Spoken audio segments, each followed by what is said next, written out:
बिस्मिल्लाहिर्रहमानिर्रहीम। आज हम बात करेंगे लॉ एडमिशन टेस्ट के बारे में। ये जो लेक्चर है वो रिकॉर्ड हो रहा है। वो रिकॉर्डेड लेक्चर जो है ना वो मैं आपके साथ शेयर कर दूंगा after after the end of the class. और जी लेट के अंदर मैं आपको इस तरीके से पढ़ाऊंगा कि I should teach you I should teach you some 4 subjects.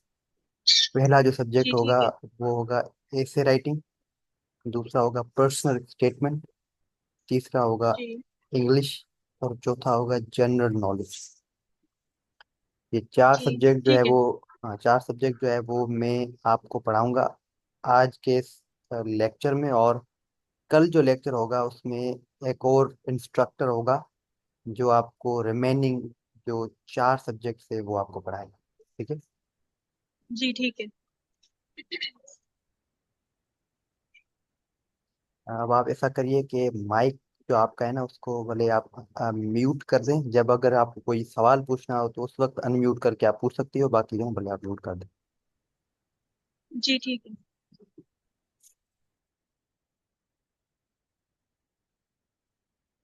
सबसे पहले जो इम्पोर्टेंट चीज़ है वो है सेल्फ स्टडी। आपको जो है वो सेल्फ स्टडी करना बहुत ज़रूरी है, जो कि मैंने आपको कल भी बताया था कि at least you have to consume your 3 hours of a day. 3 घंटे जो है ना आपको रोज़ाना पढ़ना है। मैं अगर आपको यहाँ पर कोई चीज़ पढ़ा दूँ और अगर आप जाके सेल्फ स्टडी नहीं करोगे तो it's very difficult to crack the LAT test. ठीक है। तो ये समझ ले कि हम जो इंस्ट्रक्टर्स हैं we shall give you 30% of our efforts. बाकी जो 70% एफर्ट्स होंगी वो आपकी होंगी। हम आपको गाइडलाइंस देंगे। ठीक है। इसी वजह से ये रिकॉर्डेड लेक्चर्स भी होंगे। उन रिकॉर्डेड लेक्चर्स को फॉलो करिएगा अगर कोई चीज़ आपसे स्किप हो जाए। और जो है ना 30% हमारा होगा एफर्ट, 70% एफर्ट आपका होगा। लेकिन वो 70% एफर्ट आसान हो जाएगा once we have given you 30% effort of teaching. तो शुरू करते हैं ऐसे राइटिंग से। ऐसे राइटिंग में देखें, अ, 2 चीज़ें बहुत इंपॉर्टेंट है। एक जो चीज़ है वो है कि एक प्रॉपर स्ट्रक्चर होता है ऐसे का। जब तक आप उस प्रॉपर स्ट्रक्चर को नहीं फॉलो करोगे और जस्ट जो है ना वो एक ही पेज पर जो है ना वो विदाउट एनी पंक्चुएशन आप लगातार रख कर कोई चीज़ लिखती जाएंगी और जो है ना कोई, मैं कहूँ, गैप नहीं है उस ऐसे के अंदर, कोई जो है ना उसका प्रॉपर फ्रेमवर्क नहीं बनाओगे तो आपको मार्क्स ऐसे राइटिंग में नहीं मिलेंगी। हालांकि जब मैंने इस राइटिंग के लिए टेस्ट दिया था इट वाज 2018। लेट का फर्स्ट टाइम टेस्ट तभी अनाउंस हुआ था and I was the part of the first batch of law admission test. उस वक्त मैंने जो स्कोर किया था ऐसे के अंदर वो इतना ज्यादा नहीं था। I got 11 marks only from the both sides, essay and personal statement, out of 25 marks. 25 मार्कों में से मैंने जो मुझे जो मिले वो 11 मार्क्स थे। क्यों? क्योंकि मैंने वही गलती की कि I did not give a proper framework to the essay. लेकिन उसके बाद जो मैंने लेक्चर्स कंडक्ट किए, जो सेशंस चलाए, जिन बच्चों को पढ़ाया, स्टूडेंट्स को टीच किया लॉ एडमिशन टेस्ट में, उन बच्चों ने सब ने मुझसे ज्यादा स्कोर किया है। 16 17, कोई 20 भी क्रॉस कर गया, क्योंकि उन्होंने इस स्ट्रक्चर को फॉलो किया जो कि मैं आपको आज बताऊंगा। ठीक है। तो एक मैंने कहा कि इससे के लिए 2 चीजें इंपॉर्टेंट है। एक, स्ट्रक्चर ऑफ एन ऐसे। दूसरा जो इम्पोर्टेंट चीज है वो है कि नॉलेज, इंफॉर्मेशन।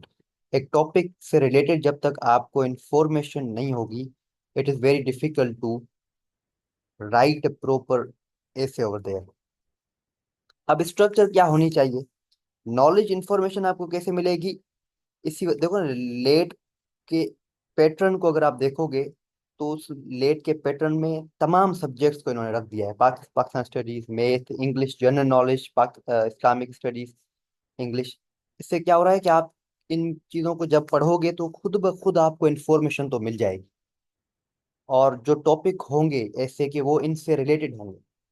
कोई पाकिस्तान स्टडी का कोई टॉपिक होगा या जनरल नॉलेज का कोई स्टडी टॉपिक होगा या करंट अफेयर्स का कोई टॉपिक होगा। तो इनको यानी ये जो 8 सब्जेक्ट हैं इनको प्रॉपर पढ़ने से आपको इन्फॉर्मेशन तो मिल जाएगी। ठीक है, तो इन्फॉर्मेशन हासिल करने के लिए you have to go through all these subjects. पहली चीज, बाकी बचा फ्रेमवर्क ऑफ एन एसे, बाकी बचा जो स्ट्रक्चर ऑफ द एसे, उसको अब हम देखते हैं। अंडर द प्रॉम्प्ट, सबसे पहले एसे के टॉपिक को समझना है। कुछ 3 या 4 जो टॉपिक मिले हुए होंगे आपको, उस टॉपिक चारों को पढ़ो और देखो कि वो कौन सा टॉपिक है जिसमें आप समझते हो कि this topic is easy, I know very well about this topic, मुझे पता है कि ये टॉपिक क्या है, I have knowledge about this topic to write upon. ठीक है, तो ये 2-3 चीजें जब हैं, आपके पास नॉलेज भी है, टॉपिक को समझ भी गए हो, फिर ही उस टॉपिक में हाथ डालना, फिर ही उस पर जो है ना ऐसे राइटिंग करना, अदरवाइज नहीं। ठीक है, तो अंडरस्टैंड द प्रॉम्प्ट सबसे पहले। दूसरी बात, प्लान बिफोर यू राइट। ये एक जनरल स्टेटमेंट है कि कोई भी चीज अगर कोई बंदा लिखता है, उसको लिखने से पहले, for example I I am going to write a sentence, तो कोई भी सेंटेंस लिखने से पहले at least I have to think कि मैं क्या लिखने जा रहा हूँ, क्योंकि वरना जो है गलती होगी। तो एक सेंटेंस लिखने के लिए, जुमले को लिखने के लिए, when I require a proper thinking mechanism, ठीक है, तो पूरे एक ऐसे को लिखने के लिए तो मुझे तो उस हद तक सोचना होगा। तो दूसरी बात जो है वो, लिखने से पहले सोचो कि मैं इस ऐसे को किस तरह स्ट्रक्चर दूंगी या दूंगा। ठीक है, तो स्ट्रक्चर क्या होगा उसको आपको पहले सोचना है। For example democracy versus monarchy, ये 2 टॉपिक हैं, टॉपिक एक ही है लेकिन इस टॉपिक के अंदर 2 टॉपिक्स हैं। आप किसको चूज करोगे, डेमोक्रेसी को या मोनार्की को? ठीक है, तो क्या आप डेमोक्रेसी और मोनार्की का आपको मतलब पता है? आप इस टॉपिक में से क्या समझती हो? अगर if you start writing upon democracy and monarchy, तो फिर आप स्टार्ट किस तरह लोगे इस टॉपिक का? तो ये चीजें आपको पहले सोचनी होंगी। सोचने के बाद ही you have to go for the writing. तो पहले 4 टॉपिक्स में से तमाम टॉपिक्स को आपको पढ़ना है, फिर एक कोई टॉपिक उठाना है। उस टॉपिक को उठाने के बाद भी at least 4 to 5 minutes you have to think, what am I going to write, मुझे इस पर क्या लिखना है। वो तमाम पॉइंट्स की शक्ल में भी, कोई अगर रफ पेज हो तो उसमें ना वो रफ पेज पर उसकी पॉइंट्स भी लिख देना। फॉर एग्जांपल मैं यहाँ पर कुछ राइट करता हूँ, उससे आपको क्लियर हो जाएगी ये चीज़। जैसे मैं टॉपिक बताया कि topic is democracy versus monarchy, तो अब मैं क्या कर रहा हूँ कि लिखने से पहले मैं एक रफ पेज पर कुछ पॉइंट्स जो है ना वो राइट डाउन कर रहा हूँ कि जब मैं लिखता जाऊंगा ऐसे को, और अगर कोई पॉइंट स्किप हो जाती है तो रफ पेज पर तो वो लिखी हुई होगी, उससे मुझे हेल्प मिल जाएगी, एंड देन जो है ना मैं उस जो आई शैल प्रोसीड अपॉन, मैं जो है फिर आगे चलता रहूंगा, कंटिन्यू करता रहूंगा। फॉर एग्जाम्पल डेमोक्रेसी, सबसे पहले भाई मैंने रफ पेज पर ये लिखा कि मैं पहले मीनिंग लिखूंगी, या मीनिंग से भी पहले I should start introduction. Introduction में लिखूंगी कि इंट्रोड्यूस में करूंगी, लेकिन इंट्रोड्यूस क्या करूंगी, मैं पहले वाले पार्ट में आई शुड इंट्रोड्यूस डेमोक्रेसी, मैं डेमोक्रेसी को इंट्रोड्यूस करूंगी, उसके बाद आई शुड इंट्रोड्यूस मोनार्की। ठीक है, इन दोनों को यानी अब ऐसा हो गया कि मैं स्टार्ट किस तरह ले रही हूँ, स्टार्ट में मैं पहले डेमोक्रेसी के I am going to define, उसके बाद मोनार्की को मैं इंट्रोड्यूस करने जाऊंगी। मीनिंग को भले छोड़ दें क्योंकि इंट्रोडक्शन में मीनिंग वैसे ही आ जाएगी। ठीक है, तो इस तरह की सिचुएशन हो गई कि मैंने इन दोनों को जो है पहले डिफाइन कर दिया। फिर जो है ना वो डिफाइन करने के बाद I am going to write a comparison कि इन दोनों में फर्क क्या होता है, मोनार्की क्या होती है, डेमोक्रेसी क्या होती है, और मैं किस चीज को सपोर्ट करती हूँ, which thing do I support. आपको आवाज आ रही है ना?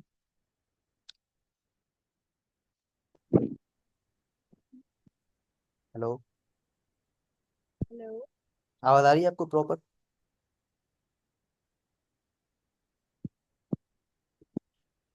मैंने मैंने कहा आवाज आ रही है ना आपको? आवाज आ रही है आपकी? ठीक है, ठीक है। ठीक है, दो, अब मैंने जब रफ पेज पर ये भी लिखा कि which thing do I support, मैं किस चीज को सपोर्ट करती हूँ, ये एक आपने रफ पेज पर ये भी एक पॉइंट लिख दी। अब हम जी। कर क्या रहे हैं कि हम जो है ना सबसे पहले हमने जो है ना टॉपिक सिलेक्ट किया, सिलेक्ट करने के बाद एक रफ पेज पर जो है ना वो कहीं पर या वहां पर बेंच पर ही भले लिख दो, मैं कुछ पॉइंट्स लिख रही हूँ। क्या लिख रही हूँ कि इंट्रोडक्शन करूंगी मैं दोनों में इंट्रोड्यूस, दोनों को इंट्रोड्यूस करूंगी टर्म्स के, उसके बाद I shall write comparison, compare करने के बाद मैं लिखूंगी कि which thing to I support, मैं किस चीज़ की सपोर्ट करती हूँ। उसके बाद माय कंट्री, मेरे मुल्क के अंदर विच थिंग इज फॉलो, मेरे मुल्क के अंदर जो है ना कौन सी चीज़ वो फॉलो होती है, मैं इसको भी उसके अब क्या होगा इन चीज़ों को लिखने से, कि जब आप ऐसे को फिर जो है ना वो प्रॉपरली लिखना शुरू करोगी, तो लिखते लिखते कई एक पॉइंट स्किप हो गई, इंसान होता है स्किप तो होएगी, कोई कोई ना कोई चीज स्किप हो ही जाएगी, तो स्किप ना हो उस सर, जी जी, यस। तो फिर ज्यादा बड़ा नहीं हो जाएगा? तो मतलब how can we summarise this? Summarise मतलब आप इन चीजों को समराइज कर सकती हो, डेमोक्रेसी की डेफिनेशन लिखो, मोनार्की की डेफिनेशन लिखो, फिर थोड़ा सा उसको कंपेयर करो, वो अभी स्ट्रक्चर हम आगे देखेंगे ना, उससे आपको पता चल जाएगा कि इसको ना किस तरह समराइज करना है। ठीक है। हेलो। आवाज आ रही है आपकी? हाँ, ठीक है, तो हम इसको कंप्लीटली एक बार डिस्कस कर लें, उसके बाद जो है ना you shall get an idea that how can we summarise it. तो अब हम क्या करें, रफ पेज पर हमने ये चार पांच चीजें लिख दी। हमने ये भी कर लिया डिस्कस के हमारे मुल्क के अंदर क्या चीज एप्लीकेबल है इस वक्त, तो दिस इज डेमोक्रेसी, एप्लीकेबल है हमारे मुल्क के अंदर। उसके बाद अगर आप समझती हो कि वर्ड लिमिट भी कंप्लीट होने जा रही है, कुछ थोड़े वर्ड ही रह गए हैं, और टाइम जो है ना वो भी आपको इतना ज्यादा वक्त नहीं दे रहा है कि जो ना आप इसको ज्यादा एक्सटेंड कर सको टॉपिक को, तो eight the end you can provide conclusion of the topic. ठीक है। तो उसके लिए अब हमने ये क्या रफ काम कर लिया, रफ काम करने के बाद अब हम इसकी करते हैं राइटिंग। अब इससे क्या हुआ कि आपका जो टाइम कंज्यूम हुआ वो हुआ 3 से 4 मिनट, यानी इतना वक्त भी नहीं लगा लगा देना है कि रफ पेज पर हम जो है ना वो 10-20 मिनट गवा दें। 3-4 मिनट आपने गवाए, आपने एक प्रॉपर फ्रेमवर्क रफ तो बना दिया। अब जब आप लिखोगी ना तो आपकी कोहेरेंस फास्ट होगी, आप जो है ना वो टॉपिक टॉपिक से अटैच्ड रहोगी, और आपके दिमाग से कोई भी टॉपिक जो है स्किप भी नहीं होगा। अब ये टॉपिक को जब स्टार्ट कर रहे हैं तो क्या करना है, सबसे पहले इंट्रोडक्शन, इंट्रोड्यूस करेंगे topic. Start with strong opening, opening जो है ना वो बेहतर होनी चाहिए। ओपनिंग बेहतर करने के लिए हमें क्या करना चाहिए कि we should have some maxims, हमारे पास कुछ मैगजिम होनी चाहिए, जो है ना वो जिसको कहावतें कहा जाता है, प्रोवर्ब्स जिसको कहा जाता है। मैगजिम अगर प्रोवर्ब हो तो बेहतर होगा ये। ठीक है। या जो है ना आप अगर कोई जनरल स्टार्ट देना चाह रही हो तो जनरल स्टार्ट भी बेहतर रहेगा, कि democracy gives right to the public, तो ये एक जनरल स्टेटमेंट है, democracy gives right to the public. या हम इस तरह स्टार्ट कर सकते हैं कि democracy is an startup of public. ठीक है। या हम कह सकते हैं कि democracy is the government of public. Start जो है ना इस तरीके से होना चाहिए कि स्टार्ट से ही एक अप थ्रस्ट प्रोवाइड हो। फिर जो है ना स्टार्ट जब आपने किया, फिर इंट्रोड्यूस करें दोनों टॉपिक्स को, डिफाइन करें एटलीस्ट कि टॉपिक है क्या।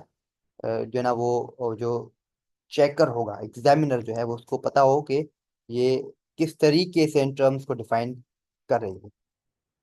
उसके बाद तो पहले हमने क्या किया, इंट्रोड्यूस किया, उसके बाद हम डालेंगे सेकंड चीज दैट इज बॉडी पैराग्राफ। ठीक है ना, बॉडी पैराग्राफ डालेंगे, 2 पैराग्राफ, 3 पैराग्राफ, 4 पैराग्राफ। ठीक है। हर एक पैराग्राफ में कोई एक चीज को डिफाइन करो। ये टॉपिक जो डेमोक्रेसी वर्सेस मोनार्की है वो मैंने नीचे लिखा हुआ है, वो इसको हम देखेंगे कि बॉडी पैराग्राफ्स में हम इस इन टॉपिक्स को जो है ना फिर कैसे आगे लेकर चल सकते हैं। तो इंट्रोडक्शन, उसके बाद बॉडी पैराग्राफ, उसके बाद है एट द एंड कंक्लूजन। ठीक है, बस ये तीन ही चीजों पर आपको उस टॉपिक को डिवाइड करना है, introduction, body paragraph and conclusion, क्योंकि इतना टाइम ज्यादा नहीं होता है, और वर्ड लिमिट भी लेट के एसेस की ज्यादा नहीं होती है, तो आपको जो है वो उस हिसाब से चलना होगा। 6 से focus on clarity and precision, और 6 और 7 दोनों स्टे ऑन टॉपिक, टॉपिक पर रहें, कोहेरेंस बरकरार रखें। डेमोक्रेसी की बात चल रही है और आप जो है ना वो बीच में डिक्टेटरशिप को ला दें, या पेट्रियार्की को ला दें इस बीच में, इस तो ये जो या प्रॉक्सी प्रॉक्सी जो गवर्नमेंट होती है उनको ला दें, उनसे क्या होगा कि you are out of the limits of the topic. तो स्टे ऑन टॉपिक, टॉपिक पर रहना है, उस पर जितनी ज्यादा डिटेल दे सकते हो वही देना। तो इससे क्या होता है कि अगर टॉपिक से हटोगी तो it gives negative inference to examiner. बाकी रही बात ग्रामर और वोकेबुलरी आपकी अच्छी होनी चाहिए, वोकेबुलरी तो वैसे भी होनी चाहिए, क्योंकि उसके लिए इंग्लिश में सिनोनिम्स एंड एंटोनिम्स आएंगे, तो उसके लिए आपको बेहतर करनी होगी वोकेबलरी। और उसके बाद ग्रामर। ग्रामर की टू दी ऐसे, या मैं कहूँ की टू दी राइटिंग। ग्रामर जो है ना आपकी अच्छी होना लाजमी है। ग्रामर हम पढ़ेंगे इंशाल्लाह, इस वजह से ये इंग्लिश का इंग्लिश सब्जेक्ट मैंने उठाया है। I shall teach you grammar as well. And proofread जो है, अगर टाइम मिले तो जब ऐसे कंप्लीट हो गया तो कोशिश करें कि प्रूफ रीडिंग भी करें उसकी, यानी उसको एक बार फिर से पढ़ लें कि आपने क्या लिखा है। और अगर कोई ग्रामर की थोड़ी बहुत मिस्टेक होती है तो आप वहाँ पर थोड़ा उसको इरेज करके जो है ना वो चेंज कर सकती है। बाकी टाइम मैनेजमेंट वो आप खुद ही करोगी कि टाइम किस तरीके से मैनेज करना है। स्टार्टिंग में जो होगा, जो रफ वर्क होगा, उस पर टाइम कम देना है, 3 मिनट या 4 मिनट। उसके बाद rest of the time is to be given to the complete. अब एक टिप है फ्रॉम माय साइड। ये टिप ये है कि टॉपिक ऐसे का वो उठाना जिसमें कंपैरिजन हो। पहले तो आपका आपको मीनिंग आनी चाहिए उस टॉपिक की, उसके बाद कोई कंपैरिजन होगा ना, तो उससे क्या होगा कि आपको इंफॉर्मेशन ज्यादा मिल जाएगी।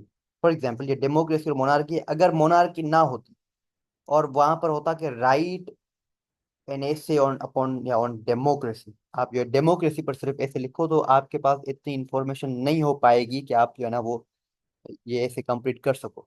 लेकिन जब टॉपिक है कंपैरिजन का, डेमोक्रेसी या मोनार्की, तो इसका मतलब है कि अब एक ही टॉपिक में दो टॉपिक्स हैं, जिससे क्या होगा, you will have a bunch of knowledge, bunch of information to go through this essay. ठीक है, तो कंपैरिजन वाले टॉपिक्स आपको जो वो उठाने हैं। एक दो टॉपिक मैं आपको कंपैरिजन के दूंगा, वो आप लिखिएगा। उससे आपको जो है ना वो ये चीज क्लियर हो जाएगी कि it is better to take comparison topic. अब ये टॉपिक डेमोक्रेसी या मोनार्की, इस टॉपिक को जिस तरह हमने ये बताया ना कि भाई प्रॉम्प्ट रीडिंग और इंट्रोडक्शन लिखो, बॉडी पैराग्राफ लिखो, ये तो था थ्योरेटिकल। अब प्रैक्टिकली इस डेमोक्रेसी को अब इन चीजों में हम डिवाइड करते जाते हैं। लेकिन उससे पहले अगर आपको कोई क्वेश्चन हो तो आप पहले क्वेश्चन पूछें, if you have any question. Sir question नहीं है, लेकिन सर एक क्वेश्चन ये है कि हेडिंग डालकर कर सकते हैं हम? अब वही चीज मैं अब आपको बता रहा हूँ कि आपको क्या करना जी जी, कंटिन्यू करें आप। है। जी, आपको हेडिंग जो है ना, मैंने वो जैसे बताया कि आपको हेडिंग 3 हेडिंग्स देनी है। एक तो टॉपिक का ऊपर नाम तो आप वैसे ही लिखोगी, डेमोक्रेसी या मोनार्की ऊपर लिखा। उसके बाद आपको 3 हेडिंग्स उसके बाद देनी है। कौन सी हेडिंग देनी है? पहली हेडिंग दोगी इंट्रोडक्शन, ये हेडिंग फर्स्ट होगी। उसके बाद जो दूसरी हेडिंग होगी वो होगी बॉडी पैराग्राफ। ठीक है, ये सब हेडिंग है। एक इंट्रोडक्शन की हेडिंग, दूसरी जो सर हेडिंग होगी बॉडी। जी, यस। सर इंट्रोडक्शन और बॉडी पैराग्राफ की हेडिंग देना लाजमी है? जी जी, इससे जो है ना वो ये बेहतर रहेगा, वरना ऐसा होगा कि पूरे पेज पर सिर्फ वर्ड्स जो है ना वो फैले हुए होंगे, उससे जो है ना वो प्रॉपर नहीं लगती वो। जी ठीक है।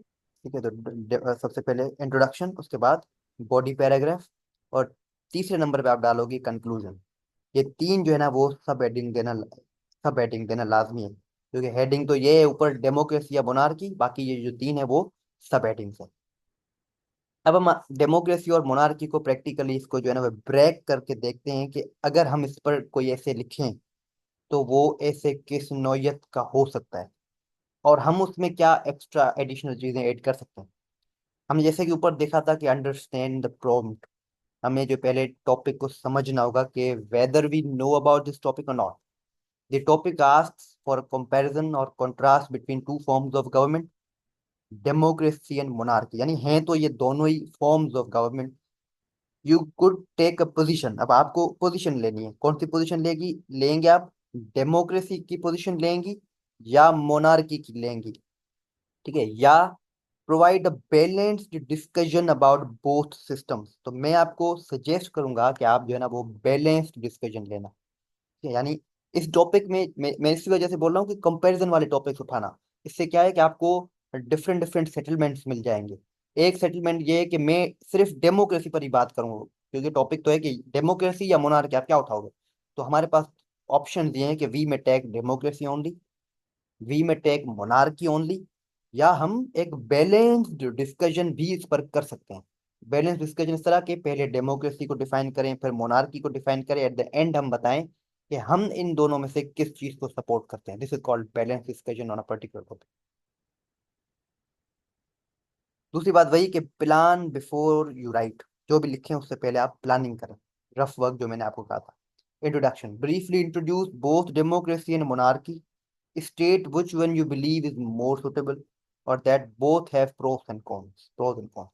यानी आप इसमें से कोई एक भी उठा सकती हैं, या दोनों को बैलेंस स्टडी में लेकर प्रोज एंड कॉन्स भी बता सकती है कि भाई डेमोक्रेसी के प्रोज क्या हैं यानी फायदे क्या हैं, डेमोक्रेसी के कॉन्स क्या हैं यानी उसके नुकसान क्या है, मोनार्की के प्रोज क्या हैं फायदे क्या हैं, मोनार्की के कॉन्स क्या है मोनार्की के नुकसान क्या है। आपको पता है ना कि डेमोक्रेसी और मोनार्की में फर्क क्या होता है? Do you know? सर आप बोल रहे हैं कि दोनों के प्रोस एंड कॉन्स लिखने हैं, तो सर पहले मोनार्की के प्रोस एंड कॉन्स लिखने हैं, फिर डेमोक्रेसी के दोनों के साथ लिखने हैं। वो जो ना वो अब जो नेक्स्ट आएगा ना पैराग्राफ, ये बॉडी पैराग्राफ, इसमें मैं आपको बताऊंगा कि पहले क्या लिखना होगा। जी ठीक है सर, बात। डेमोक्रेसी बेसिकली जी। For the people by the people, government के लिए, लोगों के लिए की जाती है जो। सही है। और और मोनार्की का नहीं पता मुझे। डेमोक्रेसी ऐसा होता है कि एक लीडर को, एक रिप्रेजेंटेटिव को लोग जो है ना वो इलेक्ट करते हैं। ठीक है, हम वोट करते हैं और एक लीडर इलेक्ट हो गया, for example prime minister. This is called democracy, यानी where leader is appointed directly by the people. ठीक है, तो this is the government of the people by the people for the people. ये इसकी एक बड़ी वाइडली एक्सेप्टेड एक्सप्लेनेशन है जो कि अब्राहम लिंकन ने दी थी जी डेमोक्रेसी की, जी। यानी लोग अपॉइंट करेंगे। मोनार्की का मतलब है कि किंगडमशिप, किंगडमशिप यानी एक किंग है, वो उसकी डेथ होगी उसका बेटा किंग बन जाएगा, उसके या वहां पर there is no any involvement of the people in government. ठीक है। ठीक है, तो ये है डेमोक्रेसी एंड मोनार्की। अब हम क्या करते हैं भाई, ये चीज यहाँ पर भी लिखी हुई है कि हम पहले इंट्रोडक्शन लिखेंगे, फिर बॉडी पैराग्राफ लिखेंगे, उसके बाद कंक्लूजन लिखेंगे। अब हम आते हैं इंट्रोडक्शन पर कि अगर मैं इसको इंट्रोड्यूस करूं डेमोक्रेसी या मोनार्की को तो मैं किस तरह करूंगा। गवर्नेंस, अब मैंने कहा कि ना कि एक स्टार्टिंग जो है ना वो एक बड़ी शानदार होनी चाहिए। तो ये देखिए कि मैंने यहाँ पर इसको स्टार्ट किस तरह किया। Governance plays a crucial role in shaping societies and ensuring the welfare of the people. ठीक है, गवर्नेंस यानी सिस्टम को से चलाने के बाद किस तरह जो है ना वो सोसाइटी शेप होती हैं, और किस तरह गवर्नेंस से लोगों की वेलफेयर है। ठीक है, तो ये मैंने अपना स्टार्टअप दिया, आप अपना भी जो भी आप समझो वो जो ना आप दे सकते हो। ये होता किस तरीके से, हम जो किस तरह इन चीज़ों को वहां पर लिखें, वो हमारे दिमाग में उस वक्त कहाँ से आएंगी, ये होता है प्रैक्टिस से। मैं आपको टॉपिक दूंगा, उससे ज़्यादा से ज़्यादा प्रैक्टिस करें, और जब एक एटलीस्ट 40 to 50 ऐसे आपने लिखे हुए होंगे ना, then you will be able to write best essay in late exam. ठीक है, तो स्टार्टअप मैंने ये दिया गवर्नेंस के बारे में, फिर बोल रहा हूँ कि democracy and monarchy are two contrasting system, यानी दोनों अलग सिस्टम है of governance that have influenced human history, यानी ह्यूमन हिस्ट्री की, इंसानों की तारीख को बड़ा ही मुतासिर किया है, असरअंदाज किया है डेमोक्रेसी एंड मोनार्की ने। And they both are having contrasting systems of government. while democracy advocates the participation of citizens in decision making। ठीक है, यानी डेमोक्रेसी में लोगों की जो है ना वो इन्वॉल्वमेंट होती है। while monarchy centralizes power in the hands of single ruler। Monarchy जो है वो, ये थोड़ा टफ टिपिकल इंग्लिश लिखी हुई है, आप अपने जो आपका लेवल ऑफ इंग्लिश है आप उस हिसाब से लिखना, वो बेहतर होगा, क्योंकि ज्यादा इतना जो है ना वो हाई फाई वो कैब यूज करने की जरूरत नहीं है। आप जो है ना वो बस ऐसा हो कि एग्जामिनर समझे आपके टॉपिक को, और आपका जो ऐसे है वो शेप में होना चाहिए, ऐसे शेप में होना चाहिए बस। मोनार्की जो है वो क्या है, centralises power in the hands of a single ruler, जो कि बादशाह होता है। इन दिस ऐसे अब मैं बता रहा हूँ कि इन दिस ऐसे I will explore the merits and drawbacks of both systems and argue that democracy with its emphasis on freedom and equality is the more suitable form of governance in the modern world। यानी मैं बता रहा हूँ कि इस ऐसे में introduction में मैं क्या बोल रहा हूँ कि इस ऐसे के अंदर मैं आगे चलकर प्रोस एंड कॉन्स बताऊंगा दोनों दोनों चीजों के, डेमोक्रेसी एंड मोनार्की के। और उसके बाद एट द एंड मैं ये बताऊंगा कि मैं सपोर्ट करता हूँ डेमोक्रेसी को, और डेमोक्रेसी को मैं सपोर्ट क्यों करता हूँ, और डेमोक्रेसी से क्या फायदा है, और डेमोक्रेसी से क्या फायदा लोगों को हो सकता है। तो ये पहला हेड, सब हेडिंग हुई इंट्रोडक्शन। अब जो नेक्स्ट है वो है बॉडी पैराग्राफ। अब बॉडी पैराग्राफ में हम जो है ना वो ये भी कर सकते हैं कि पहले मोनार्की को डिस्कस करें, फिर जो है ना वो डेमोक्रेसी को डिस्कस करें। पैराग्राफ 1 बॉडी पैराग्राफ में, तो पहले लिखेंगे पैराग्राफ नंबर 1, उसमें जो भी आप बताना चाहते हो वो लिखो। फिर पैराग्राफ नंबर 2, उसमें जो बताना चाह रहे हो वो लिखो। पैराग्राफ नंबर 3, दोनों में। अब मैं क्या कर रहा हूँ कि पैराग्राफ 1 में जो है ना डेमोक्रेसी को डिस्कस कर रहा हूँ, पैराग्राफ 2 में मोनार्की को डिस्कस कर रहा हूँ, और थर्ड में जो है ना वो दोनों सिस्टम्स को कंपेयर कर रहा हूँ, यानी इनके जो प्रोज एंड कॉन्स है वो उनको पैराग्राफ थर्ड में डिस्कस कर रहे हैं। उसके बाद उसको क्लोज करके कंक्लूजन पर जा रहा हूँ। तो इससे क्या होगा कि एक जो ऐसे आपको खूबसूरत लगेगा, और टॉपिक कंपैरिजन वाले होंगे, इस वजह से आपके पास एक डेटा भी अच्छी होगी, इंफॉर्मेशन अच्छी होगी, और जो है ना it will be easy to write. अब पैराग्राफ नंबर 1 में जैसे कि मैं डेमोक्रेसी पर बात कर रहा हूँ, तो मैं क्या बोल रहा हूँ, democracy derived from the Greek word demos meaning people, is a system where power lies with the citizens. They elect representatives to govern on their behalf. One of democracy's greatest strengths is its promotion of individual rights. बस अब ज्यादा detail में नहीं जाते। Paragraph number 2, it is on monarchy. कि अब मैं monarchy के बारे में बता रहा हूँ, तो मोनार्की में मैं क्या बता सकता हूँ कि भाई मोनार्की सिस्टम ऑफ गवर्नमेंट है, और सिस्टम ऑफ गवर्नमेंट में ये होता है कि एक सिंगल रूलर होता है, वो ही रूल करता है।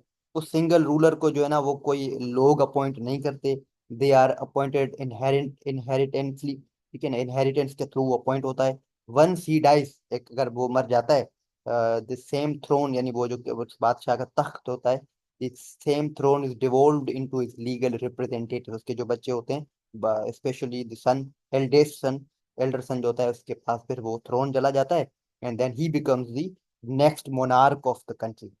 तो सिंपल मैं मोनार्की के बारे में थोड़ा बहुत ये बता दूंगा। उसके बाद दोनों को मैं करूंगा compare. when compare when compared democracy and monarchy, it becomes clear that democracy offers more opportunities for public participation. जाहिर सी बात है कि डेमोक्रेसी होगी तो उससे क्या होगा कि लोगों को गवर्नमेंट में पार्टिसिपेट करने का ज्यादा मौका मिल जाएगा, क्योंकि अगर मोनार्की होगी सर तो। जी जी। यस। सर जैसे डेमोक्रेसी में कोई जो पर्टिकुलर बंदा होता है उसे लोग जैसे वोट देते हैं तो अपॉइंट करते हैं। तो मोनार्की में तो सिंगल रूलर होता है, तो इसे कौन अपॉइंट करता है? गवर्नमेंट करती है। नहीं नहीं, वो उससे अपॉइंट कोई नहीं करता। वो फॉर एग्जाम्पल मैं फादर हूँ, मैं इस वक्त किंग हूँ, मेरे मरने के बाद मेरा बेटा ऑटोमेटिक किंग बन जाएगा, बस ये होगा। जी जी ठीक है। जिस तरह फॉर एग्जांपल मैं एग्जांपल दूं आपको, इस्लाम के अंदर जब holy prophet peace be upon, उस वक्त जो है ना खिलाफत का निज़ाम था, तो वो थोड़ा बहुत मोनार्की से डिफरेंट था, लेकिन खिलाफत का निज़ाम इस तरह था कि एक होली प्रॉफिट जब वो जो है ना वो उसकी डेथ हुई, उसके बाद जो है ना नेक्स्ट खलीफा ऑटोमेटिक अपॉइंट हो जा रहा था, जिरगा थी वो खुद उनको अपॉइंट कर रही थी। या अगर इस वक्त हम देखें ना, तो सऊदी अरबिया के अंदर वहां पर किंग मोहम्मद बिन सलमान है, उसके पहले उसका बाप था, उसके बाप की डेथ के बाद किंग मोहम्मद बिन सलमान जो है ना वो वहाँ का किंग किंग बन गया है। तो इस तरह बाप मरेगा बेटा बन जाएगा, बेटा मरेगा उसका बेटा बन जाएगा, इस तरह होगा। जी ठीक है सर। ठीक है, तो अब हम क्या कर रहे हैं, पैराग्राफ 3 में दोनों को कंपेयर कर रहे हैं। तो comparison it's quite easy, easy है, इतना ज्यादा डिफिकल्ट नहीं है। कि डेमोक्रेसी में क्या होगा कि लोग अपॉइंट करेंगे, मोनार्की में किंग होगा। उसके बारे में आपको थोड़ा एडिशनल डिटेल डालनी है। सोसाइटीज के बारे में डाल देना कि डेमोक्रेसी से सोसाइटीज को किस तरह फायदा होता है, मोनार्की से क्या हो सकता है, दोनों को फायदे नुकसान इस तरीके से आप बता दीजिएगा। एडिशनल डिटेल आप डाल सकते हो। At the end you have to provide for the conclusion. Conclusion में कोई भी एडिशनल डेटा नहीं डालनी है, कोई भी एक्स्ट्रा चीजें नहीं डालनी है। वही चीजें जो आपने ऊपर डिस्कस की हैं उनको शॉर्ट करके आप लिख दो। For example, in conclusion, while both democracy and monarchy have shaped human governance over centuries, democracy stands out. और मैं कंक्लूजन में ये भी बता रहा हूँ कि डेमोक्रेसी बेहतर है मोनार्की से। वो क्योंकि मैंने इंट्रोडक्शन में भी ये बात कही थी ना कि नीचे चलकर हम डेमोक्रेसी के प्रोज एंड कॉन्स को देखेंगे, मोनार्की के प्रोज एंड कॉन्स को देखेंगे, और फिर मैं आखिर में ये बताऊंगा कि मैं डेमोक्रेसी को सपोर्ट करता हूँ और क्यों सपोर्ट करता हूँ। तो क्यों सपोर्ट करता हूँ इस चीज को मैं लिखूंगा कंक्लूजन में, कि भाई डेमोक्रेसी, मैं बता रहा हूँ कि democracy stands out as the more inclusive, ये बहुत ज्यादा इंक्लूसिव है एंड फेयर सिस्टम है, इंसाफ वाला सिस्टम है। इट इट एम्पावर्स का मतलब यानी democracy empowers citizens protects individual rights and promotes accountability. Monarchy though efficient in some cases, monarchy कुछ हद तक ठीक है, लेकिन risk becoming oppressive when power is unchecked. वहां पर पावर जो अनचेक्ड होती है, बादशाह जो चाहे वो करता रहता है, इस वजह से वहां पर जो है रिस्क ज्यादा है। In the modern world where the ideals of liberty and equality are paramount, democracy proves to be the more suitable and sustainable form of governance। बाकी नीचे वही बातें जैसे कि मैंने आपको बताया, ऐसे यहाँ पर कंप्लीट हुआ है। पहले आपको इंट्रोडक्शन लिखना है, इंट्रोडक्शन के बाद बॉडी पैराग्राफ लिखना है। बॉडी पैराग्राफ के अंदर आपको इस तरीके से लिखना है, पहले बॉडी पैराग्राफ का इस तरह टाइटल दोगे, फिर लिखोगे पैराग्राफ नंबर 1। पैराग्राफ नंबर 1 में आप क्या बताना चाह रही हो उसको यहाँ पर ऊपर लिख दो। डिफाइन करूंगा मैं डेमोक्रेसी को, उसके बाद discuss its strength and weakness. इस तरह पैराग्राफ 2 3 जो भी 4 5 भी अगर डालना चाहो तो वो भी आप कर सकते हो, लेकिन वर्ड लिमिट का ख्याल रखिएगा। उसके बाद focus on clarity and precision, clear रहना है आपको। यानी क्लियर का यहाँ पर मतलब है कि टॉपिक को इस तरह डिफाइन करना है कि एग्जामिनर वो ही चीज समझे जो आप उसको बताना चाह रहे हो। ऐसा ना हो कि आप कुछ और बताना चाह रहे हो और वो चीज समझे ही ना, वो कहीं और निकल जाए। उसके बाद स्टे ऑन टॉपिक, टॉपिक पर रहना है। ज्यादा जो है ना वो दूसरी चीजों को इंसर्ट मत करिएगा, specially when you go in conclusion. Conclusion में जब आप जाओ, कंक्लूजन में एडिशनल डिटेल कभी मत डालना, कोई भी नई चीज कंक्लूजन में डालनी ही नहीं है। कंक्लूजन में क्या डालना है, जो भी ऊपर चीजें आपने लिखी हैं उसको शॉर्ट करके लिखो, और उसके साथ आप किस चीज को सपोर्ट कर रहे हो वो बता दो, कि मैं डेमोक्रेसी को सपोर्ट कर रहा हूँ, वो डाल दो बस। उसके बाद ये जो कॉमन चीजें हैं कि ग्रामर अच्छी होनी चाहिए, वोकेबुलरी और प्रूफ रीड करना लाजमी, एक बार फिर से लास्ट में एट द एंड आप जो है उस चीज को पढ़ लेना। अब ये एक और टॉपिक है, online teaching versus on campus learning. इसको जो है ना ये आपका होमवर्क है, online teaching versus on campus learning पर एक जो है ना आप ऐसे लिखना। ये शायद 200 वर्ड्स का होगा, इस पर ऐसे लिखना, और ऐसे का वही जो है ना वो प्रोसीजर होगा जो कि मैंने आपको बताया। ठीक है, ये चीज क्लियर है यहाँ पर? जी ठीक है सर। ठीक। हम जो है वो नेक्स्ट लेक्चर मेरा होगा परसों, क्योंकि कल आपको एक और इंस्ट्रक्टर पढ़ाएगा। परसों मेरा लेक्चर होगा, उस पे आप उस पर उसमें हम जो है वो डिस्कस करेंगे पर्सनल स्टेटमेंट को, और कुछ एक और मैं जो है ना ऐसे का टॉपिक लाऊंगा वो मैं आपको बताऊंगा, और उसके बाद एक और टॉपिक वो आपको भी दूंगा, वो आप लिखना। ये ऐसे क्या होगा। अब इंग्लिश में एक जी ठीक। चीज मैं आपको एक्स्ट्रा बता दूं, प्रेपोजिशंस जो है ना वो ग्रामर में आते हैं। प्रेपोजिशन का आपको पता है? जी जी सर। प्रेपोजिशन क्या होते हैं? सर जैसे अगर कोई भी वर्ड आपस में ज्वाइन नहीं हो रहा हो तो मतलब हम उसे कोई ऐसा पर्टिकुलर वर्ड देकर ज्वाइन कर सकें जिससे एक सेंटेंस बन जाए। नहीं, वो होता है कंजंक्शन, वो प्रेपोजिशन नहीं है। वो चलिए मैं आपको जो है ना नेक्स्ट लेक्चर में इंग्लिश पर हम ज्यादा काम करेंगे, ग्रामर पर थोड़ा काम करेंगे। ठीक है, ग्रामर को स्ट्रॉन्ग करो, क्योंकि ग्रामर अगर स्ट्रॉन्ग नहीं होगी तो आपके दो पोर्शन खराब हो जाएंगे, एक तो इंग्लिश खराब होगा, और जो है ना वो एसे राइटिंग और पर्सनल स्टेटमेंट, ये तीनों चीजें आपकी खराब हो जाएंगी अगर ग्रामर ठीक नहीं है तो। प्रेपोजिशन का मतलब जी होता है कि पोजीशन ऑफ अ नाउन। ठीक है, कि भाई नाउन की या वर्ब की या एडवर्ब की पोजीशन क्या है, कि वो इस वक्त किस चीज पर पड़ा हुआ है। ठीक है, ये चीज क्लियर हुई कि वो उसकी पोजीशन से पोजीशन क्लियर हुई। जी जी सर। ठीक है, उसकी पोजीशन क्या है, for example cat is under a table. Cat कहाँ पर है, टेबल के नीचे है, बिल्ली जो है ना वो टेबल के नीचे है।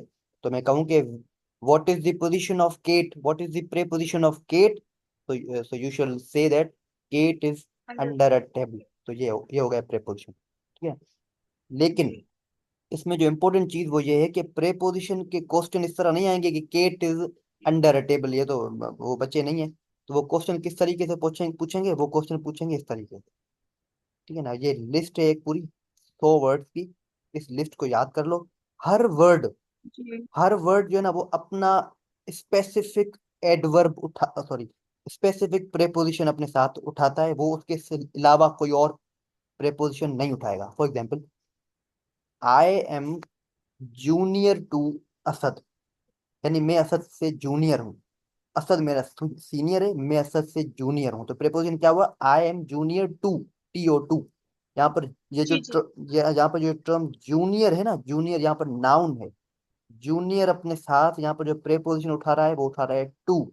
आई एम जूनियर टू, तो जूनियर हमेशा अपने साथ टू उठाएगा। जूनियर ऑन नहीं उठाएगा, with, about, in, at, of नहीं उठाएगा, वो अपने साथ हमेशा टू उठाएगा। तो चाहे जो भी सिचुएशन हो, junior shall take to along with it always. ठीक है, तो इसी तरह अगर सीनियर हो तो सीनियर भी टू उठाएगा, इन्फीरियर हो इन्फीरियर भी टू उठाएगा। तो ये पूरी लिस्ट में आपको शेयर कर देता हूँ, इसको पढ़िएगा इंशाल्लाह, ये ना इससे बाहर प्रेपोजिशंस नहीं आएंगे। ठीक है, जी। क्लास का टाइम खत्म हो गया, it's just 1 minute left.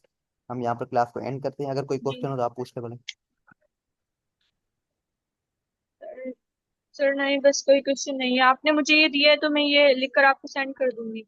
Online teaching versus on campus learning. हाँ, ये लिख कर जो है ना वो मुझे सेंड कर दीजिएगा, कॉपी पर लिखना, उसके पिक्चर सेंड करना मुझे। जी जी, अच्छा सर, 2 पेज इनफ है? 200 वर्ड्स हों। 200 वर्ड्स, ठीक है सर। तब क्लास को एंड करें, टाइम खत्म हो गया, ठीक है। जी जी, थैंक यू सर।